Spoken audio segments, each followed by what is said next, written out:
Welcome, everybody, to a very special conversation with Vice President Vance. We've got a great program for you.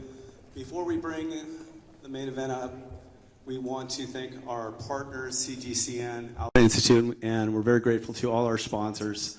So I want to list them real quick. American Chemistry Council, One Brief, BitDeer, T1 Energy, RJ Reynolds, Chevron, Meta, Microsoft, Bank of America, American Petroleum Institute, American Global Strategies, and Bank Policy Institute.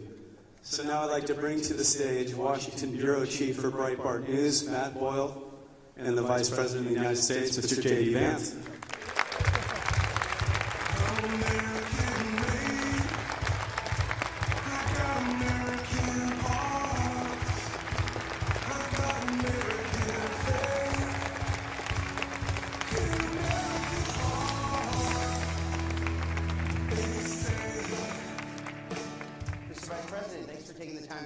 Absolutely. Well, I love to be here with all of you. It's a beautiful building and a beautiful morning. I always joke with Matt, but it's actually not a joke. I'm being dead serious, that this is the most well-sourced journalist in Washington, D.C.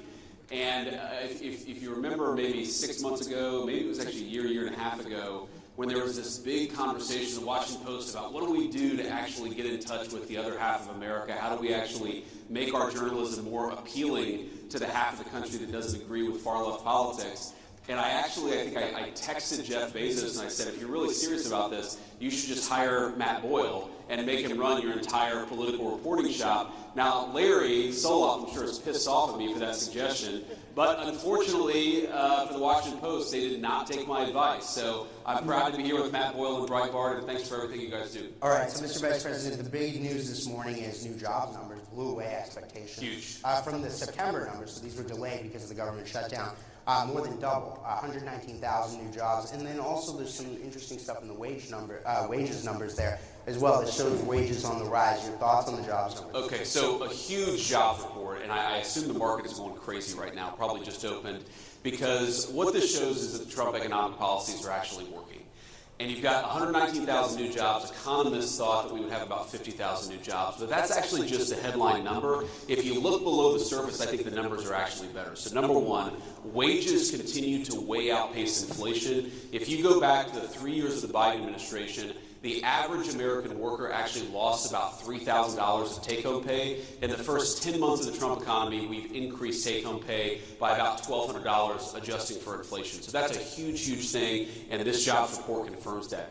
You have the number of manufacturing hours worked in the economy is actually going up. You see the private sector is really driving this economic growth and is driving the job creation. And this is really important, I know, to you, Matt, but really to me, and it's that we are seeing the job growth go to native-born American citizens. And what happened under the Biden administration is, to the extent there was any job growth at all, if you looked at the data, almost all of the net job creation in the United States under the Biden administration went to the foreign-born. Now, of course, some of those people are legal immigrants to the United States, but that means that a lot of the job creation was actually going to illegal aliens who shouldn't have been in our country. The best thing that you can say about the Trump economy is that American jobs are going to American workers for a change, and that's the thing that I'm proudest about with these numbers. Right. So now, another big story is that last night President Trump announced that tomorrow he's going to be hosting a meeting with the New York City Mayor-elect Zoran Mamdani. He calls him communist. I might have not wrong about that. But anyway, point is that the Mamdani's rise can be attributed to his, everybody's, the new buzzword, if you will, is affordability. Sure. Right? So how do we, people out there feel like they're, the economic situation isn't that great. Look, we're 10 months to the day here since the inauguration. But they want to see more. They want to see more action. We've seen a lot of steps you guys have taken. A lot of people are putting a lot of faith in what Secretary Besson is saying, that the first half of next year the economy is going to boom because of the policies you guys have enacted. What's your message to those out there who feel like they haven't seen that gain?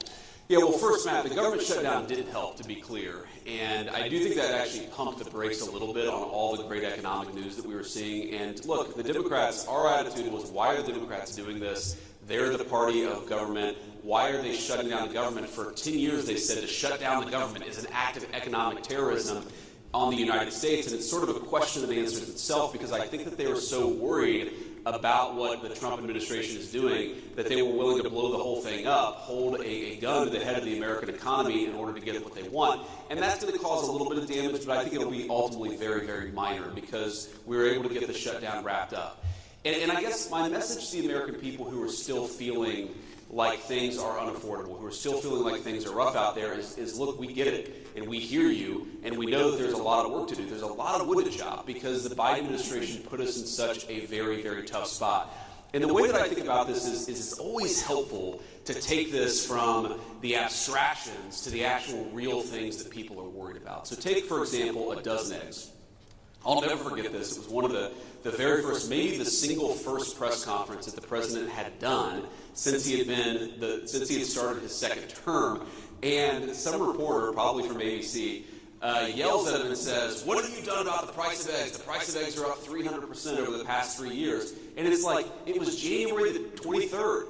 It's like, what do you mean, what have we done in 2 days? It's going to take a little bit of time to fix that problem. And so if you're an American who's just struggling to get by, you work hard, you pay your taxes, you want your kids to have good opportunities, and the price of eggs goes from $2 a dozen to $8 a dozen under the Biden administration, and then under the Trump administration it goes from $8 a dozen to maybe $6.50 a dozen, well, to you, that is still a major problem. And even though we've made incredible progress, we understand that there's a lot more work to do. And the thing that I'd ask for the American people is a little bit of patience. This economy was not harmed in 10 months. It took a deliberate 4-year administration that was making life harder for everyday Americans, that was importing foreign workers instead of giving jobs to American workers, that was over-regulating, overtaxing, overspending. They were doing everything wrong. And as much progress as we've made, it's going to take a little bit of time for every American to feel that economic boom, which we really do believe is coming. We believe that we're on the front end of it, but we also recognize that we've got a lot of work to do to undo the damage that Joe Biden did to the American economy. And the last one I'll say, Matt, let's be honest, it's not just Joe Biden.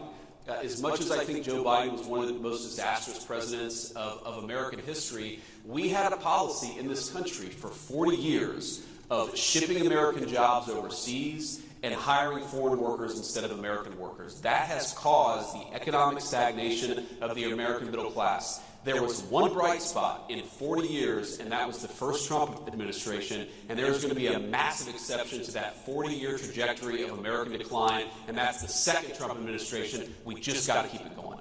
Right. So now we're a year removed from you and President Trump winning a massive electoral victory in November 2024. And we're just a couple of months since our friend Charlie Kirk was brutally murdered by a radical leftist. But at the same time, we are seeing some, whether it's inside Congress, outside Congress, some divisions in the MAGA movement. And I get it that there's this issue, that issue, whatever. What would be your message to how to reunify this movement for the fights ahead, whether it's the midterm elections, 2028 and beyond?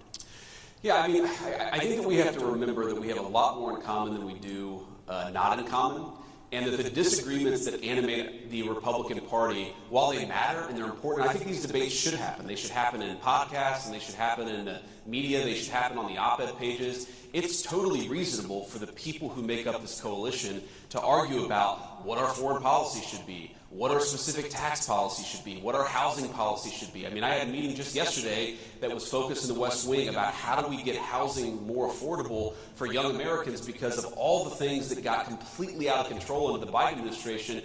You had homes that doubled or tripled in price depending on the geography in 4 years under the Biden administration. We've got to solve that problem for our young people so they can afford to buy homes, start families, and actually build their own American dream. So I think my attitude is, let these debates play out.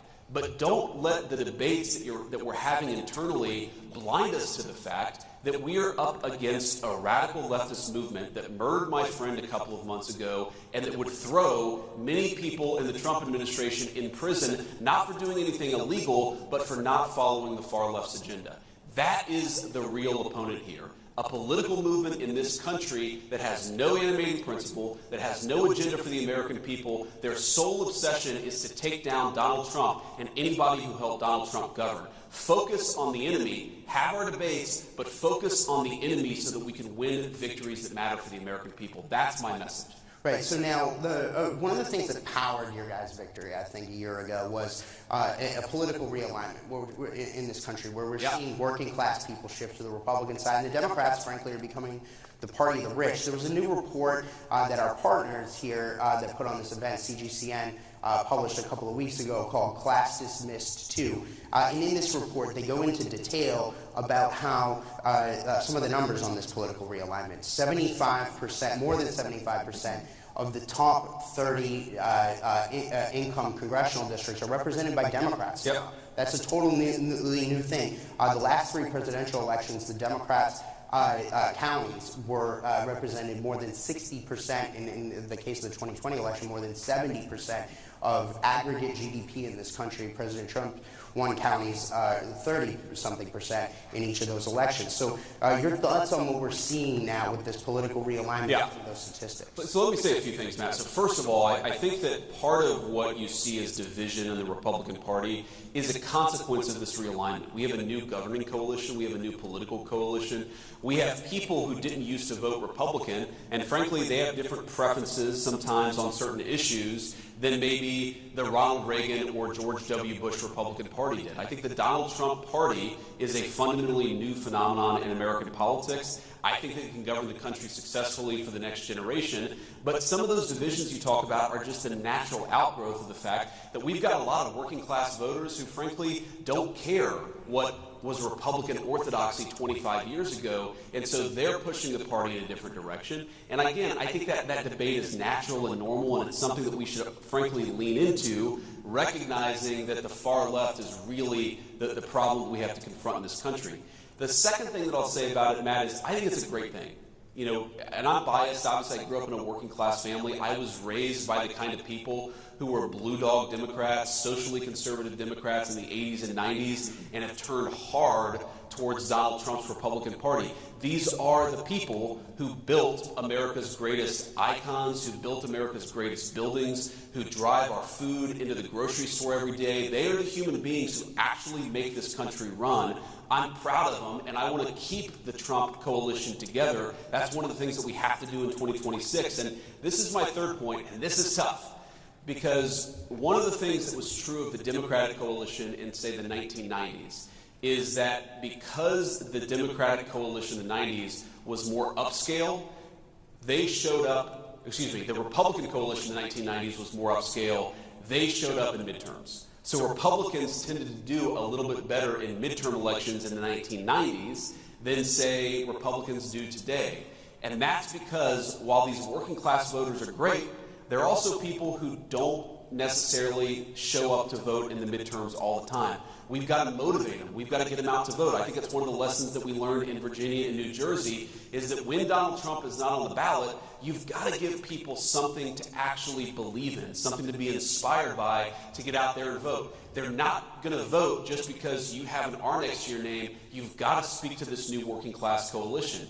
And the one worry that I have when I look at so many of our great congressional allies, I do think that some of our folks in Congress, they want to go back to the Republican Party of 20 years ago. That Republican Party was a Republican Party that lost and that couldn't successfully govern the country. We need to lean into this new coalition, do a better job serving them, and that's how we get them to show up in these midterm elections so that we can win not just presidential races, but midterm races too.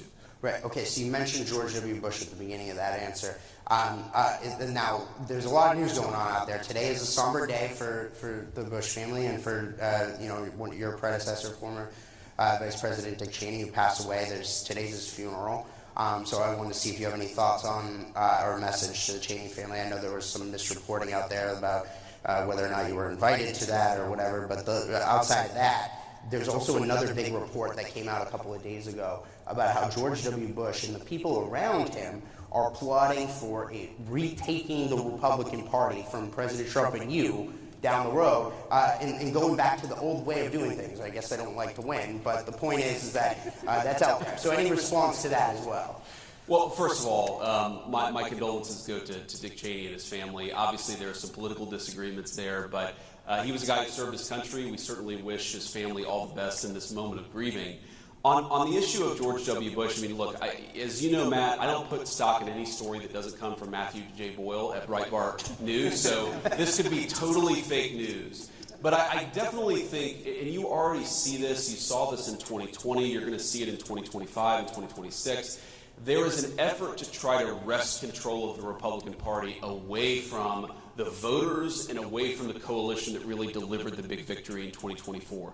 I think it's a huge mistake. Look, the American people don't want stupid wars and America's jobs going overseas and wide open borders. That is, whether intentional or not, that was the legacy of the Republican Party that came before Donald J. Trump. I'm glad the president got us away from that Republican Party. It lost, but it was also a disaster for the United States of America. Let's actually have a foreign policy where we focus on the interests of American citizens. Let's have an economic policy that's about building in the United States of America rather than shipping all of our jobs overseas and getting Wall Street enriched in the process. Let's have an economic policy that's about more self-sufficiency. I mean, I have 3 kids. I have an 8-year-old, a 5-year-old, and a 3-year-old. I don't want to wake up in a country where I take my kid to the doctor and they can't get antibiotics because the antibiotics that were invented in the United States of America are manufactured in some foreign country. That is the legacy of the Republican Party that came before Donald J. Trump. We're not going back to it. Okay, so now you mentioned the foreign policy and the deals that we're seeing around the world. One of the things that's been the hallmark here of President Trump's second term, again, we're 10 months to the day since the inauguration, has been these deals. We were going to try to do this event last month, but I know you got called over to Israel on the Gaza deal. Sure. So give us kind of and by the way, we have in the audience here today, I know that there are ambassadors from at least two places. The European Union ambassador and the Taiwanese ambassador are here. Walk us through how President Trump has approached these various big picture deals, because I mean he's got more than I think 85% of world GDP now in trade deals with the United States, and he's I lost count of how many peace deals he's done this year. Yeah, well, greetings to the ambassadors. We're thrilled to have you, of course, and greetings to everybody else, including even the fake news. So I'm sure it's reporting there in the back. There's a lot of fake news. I'm sure they're all lined up. I'm sure there are. I can see their fake news eyes peering up at me. I'm sure, ready to misreport everything that I've said today. But no, we love you guys too. Kind of. So here's the thing about the president's negotiating style. And I actually, we were a little delayed because the president called me right before I got on stage just about one of these deals that we're working on. And what I love about it is that it's never enough, right? And so you bring him a deal and, he sort of asks for this, and this. We want this tariff rate. We want this country to drop their tariff barriers. We want this country to drop their non-tariff barriers. And you say, I'm never going to be able to get that done. And then you get it done and you bring it to him and he said, well, I want 3 other things too. Because his attitude is he wants to get the best deal possible for the American people. And for too long we had trade negotiators that so believed in the fake idea of free trade over fair trade that they were willing to sell American workers down the river without actually negotiating on the interests of American workers. And so whether it's with China or India or any of the countries that we struck deals, the basic principle is we want Americans to have better access to their markets. We believe in our workers. We think that we have the best products in the world. We want to be able to sell them everywhere. That's number one. Number two, we don't want foreign products to undercut the wages of American workers. We're actually going to protect our markets, protect our important industries, and that's a very important part of the Trump trade plan. And you've seen it happen in a lot of different ways. And then the final thing, and this raises your point about Gaza or any of these other foreign deals, is we've been able to use the incredible economic leverage of the United States of America. I mean, we're 25%, probably a little bit more than that, of the world GDP. Why don't we ever use our economic leverage to achieve peace? Because when countries aren't fighting each other, when they're actually using their economic talents to manufacture good things rather than weapons to kill each other, then that actually creates incredible economic opportunities for Americans. And that's what the president, that's why he's so focused on peace. He's fundamentally a humanitarian, and we've got 8 peace deals at this point. We're working on number 9 and number 10. And I think that, if he gets number 10, purely for mathematical harmony, if he gets to 10, the Nobel Prize should be awarded to Donald J. Trump, even though he certainly earned it with the first 8. But I also think that there's this sense that while he wants to save lives, he also sees a world where people are engaging in commerce with one another rather than killing one another. And he just, he's a tough guy, but he's not a violent human. Like he's not a person, who I think understands violence at a sort of fundamental level. It's like, why don't you stop killing each other and start trading with one another? Why, rather than Russia and Ukraine killing one another, why don't they actually engage in some commerce with one another, travel between the two countries, engage in some sort of cultural exchange? That is his fundamental perspective that he takes into these things. And fundamentally, if we get more peace in the world, it's good for American workers, it's good for the American people, and the president's going to keep on pursuing peace. He's done very well so far, but he's going to keep on working at it. Yeah, so there's a lot I want to pack into this next question. So one of the things what we've seen, I think, since your guys' victory last year, the whole world over, everybody I've talked to around the world, really seems to have rallied to President Trump's vision on things like trade and immigration.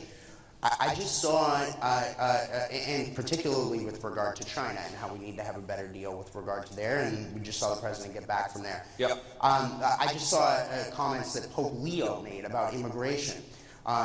He said, just the other day, we did a huge story on it on Breitbart last night, that every country should get to decide, I'm paraphrasing him here, every country should get to decide who gets to come in. I mean, that's amazing to see that from the Pope himself. Sure. Your thoughts on more broadly how President Trump really does seem to have electrified the world and woke them up to these major issues that we're talking about here. Yeah.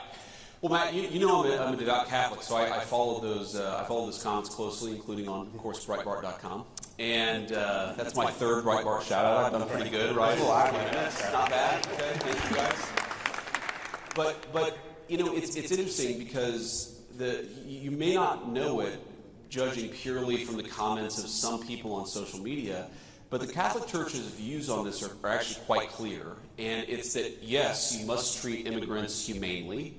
On the other hand, every nation has the right to control its borders. And obviously how you strike that balance is very important. But there's a lot of room there to actually control your own borders for the sake of your own people.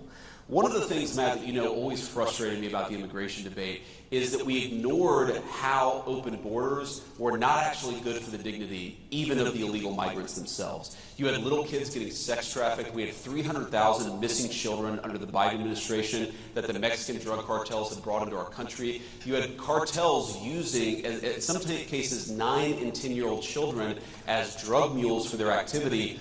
Border security is not just good for American citizens, it is the humanitarian thing to do for the entire world. Because when you empower the cartels and when you empower the human traffickers, whether in the United States or anywhere else, you're empowering the very worst people in the world. Now, you've seen this in Europe, you've seen this in a whole host of places, but you know, it's almost like Europe and America got this idea in their head that to control your border at all was fundamentally uncompassionate, maybe it was even racist and bad. The president and I reject that wholesale. Putting the interests of your citizens first, it's not some ancillary thing. It is the very purpose of government. I am the American vice president. I wish very good things for the people of Mexico or the people of the United Kingdom or the people of any other country.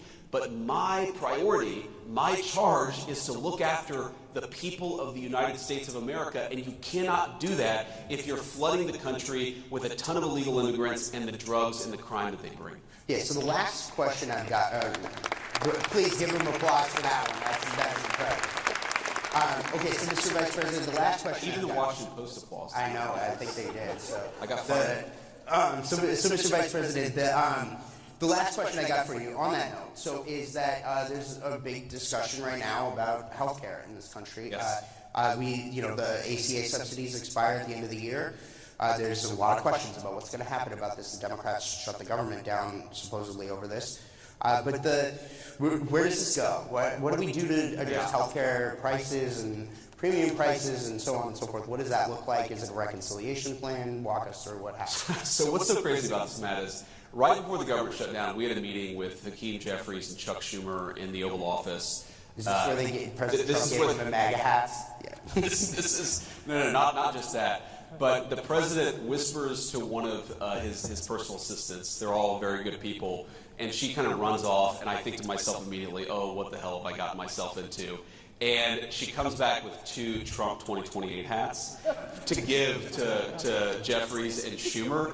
And then he has the photographer come in, and he points at Jeffries as he's holding the Trump 2028 hat. And he's like, he says to the photographer, make sure Hakeem gets that. I'm sure he's going to want to use it in his campaign advertisements. And it was like a hysterical moment. But when we got to the serious stuff, and they said, we really want to address the healthcare problem confronting the American people, the president said, well, absolutely. We agree. We want to address the healthcare problem confronting the American people. In fact, you people screwed it up with Obamacare, the Unaffordable Care Act, and now you're coming to us saying, let's fix it. Great. Let's fix it. And then they said, I think they were kind of caught off guard, and they're like, well, but we want the fix before we're willing to open up the government. And the president was like, that's like 3 days from now. You want us to fix American health care in the next 3 days, and unless you do it, you're going to shut down the government? How about we open up the government and then work together to fix American health care? And of course, we know the history. They rejected it. They shut down the government. But I don't want to get ahead of the president, Matt, because we had a very, very good meeting in the Oval Office yesterday. I think that we have a great health care plan coming together. I think that it's going to get Republican and Democrat support. And I think the president, look, right now, American people the American people get crap health care and they pay way too much for it. You have people who are paying thousands of dollars a month in premiums for a family of 4, a family of 5, and the access to health care is really low. This system is broken. The Democrats broke it, but who cares? We're going to work together if they're willing to fix it. And the interesting thing, Matt, is people say, this is one of the things I love about the president. People will come to the president and say, no, don't talk about health care. That's a graveyard for Republicans. Republicans always lose on health care. And the president's like, I don't care about the politics of it. This system is screwed up for the American people. We need to fix it. So let's go and do it. Politics be damned. I love that. That's leadership, and that's exactly what we should want coming from the White House. Mr. Vice President, I really want to thank you for taking the time here. Thank you, Matt. Good to see you guys. American